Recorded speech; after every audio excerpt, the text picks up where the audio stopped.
The US government and banks are in an all-out war against you having freedom over your money and them having complete control over it. And they are doing this with a 3-step plan.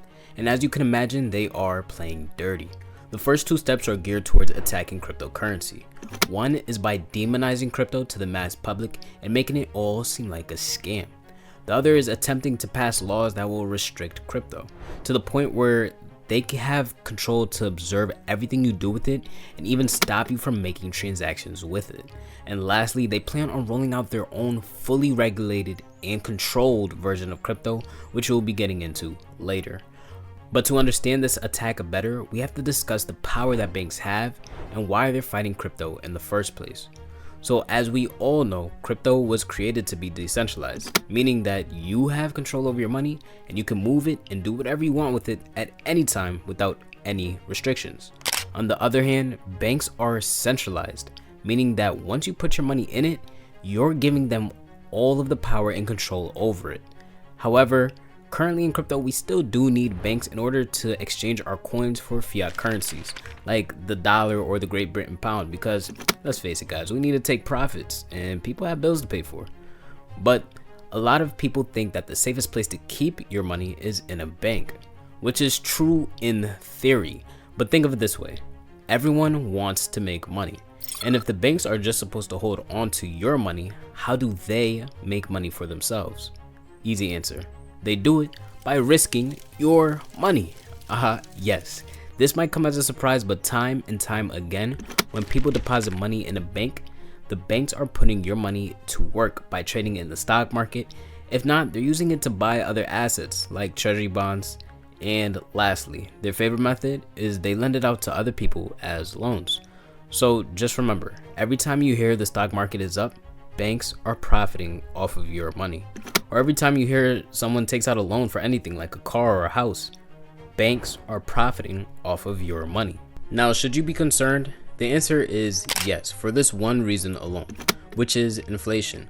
Currently, if you bank with Bank of America, they'll give you a pathetic 0.01% on your money, which is the reason every once in a while you'll see a little 1 to 2 cents added to your bank account. And you're probably thinking, well, at least I'm getting something. Well, yeah, that would be true if inflation wasn't 4.8% at the time of this recording.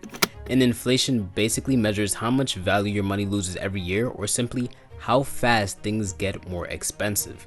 Like before, you could buy a very nice house for only $10,000 in the 1970s. Now, because the dollar loses value over time, that same house will cost you over $400,000.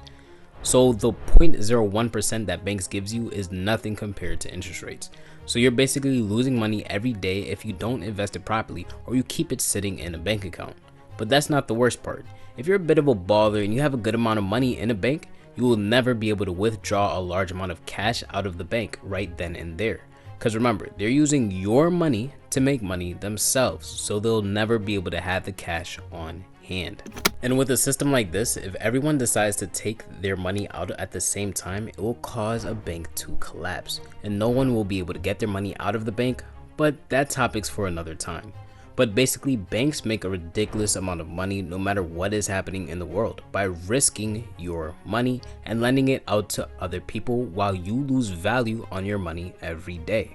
Crypto, on the other hand, is trying to provide an alternative solution for what you can do with your money, which is why banks and governments are at war against it. Don't believe me? Well, I hope you've been paying attention to the crypto space, because major crypto exchanges have collapsed, and right after that, major crypto banks have collapsed as well.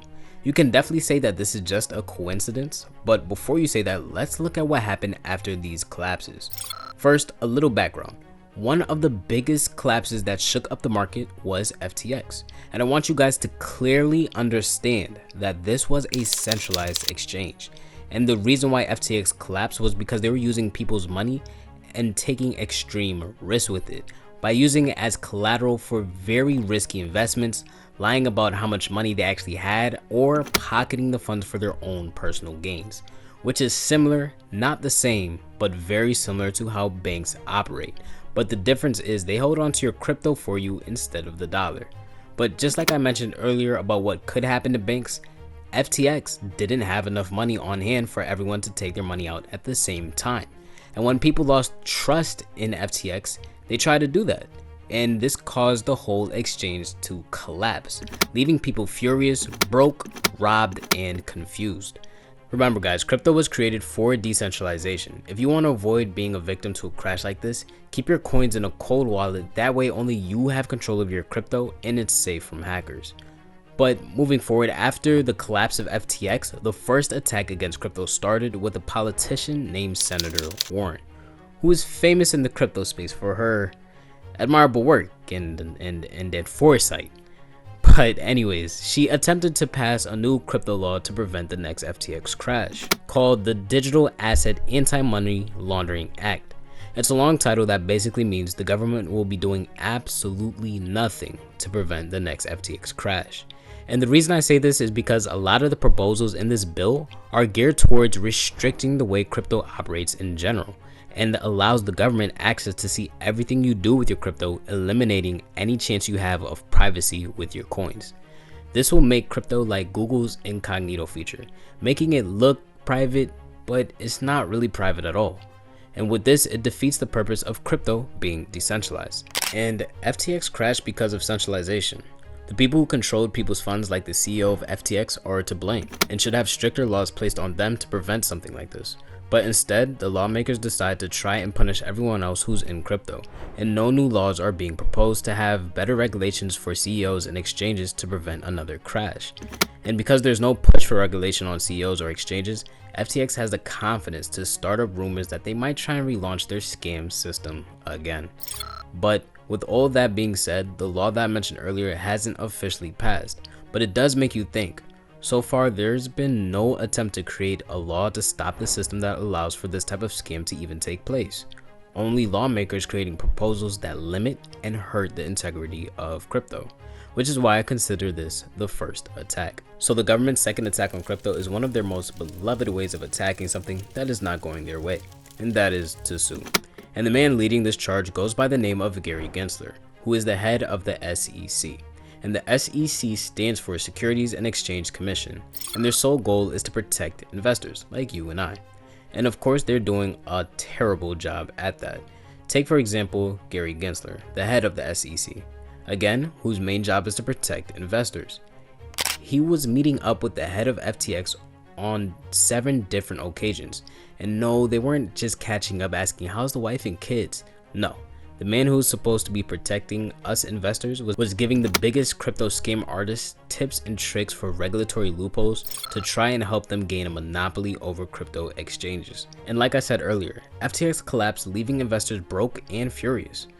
But it's all good, let's just sweep that under the rug, because after all, Gary is trying his best to help, and he's doing this with an active lawsuit that has been going on for the last 3 years, suing one of the most useful cryptocurrencies that already partnered with a multitude of different banks and undoubtedly has one of the strongest communities, which is XRP.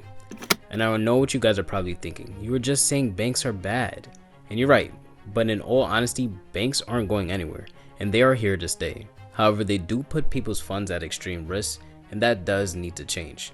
But regardless, the world is going digital, and it's just a matter of time of when it's gonna happen, and XRP is here to help banks with that transition.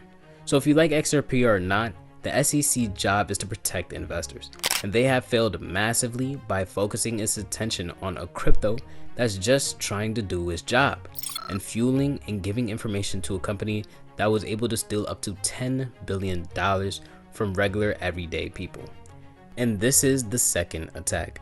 The government looks like they're trying to help investors, but in reality, they're trying to gain control over crypto and playing both sides. On one side, they're saying that crypto is filled with scams and needs to be regulated more to prevent it, while also helping the same people who are scamming regular investors and turning a blind eye to other companies that are actually hurting the crypto space. But their last and final attack is their idea to roll out their own type of cryptocurrency called CBDC, which stands for Central Bank Digital Currencies. And they also have a payment processor called FedNow. And we decided that this topic deserves its own video because this is something that could quite actually change the way that we use money. So if you're interested, click this video next. Hope you guys enjoy. See you in the next one.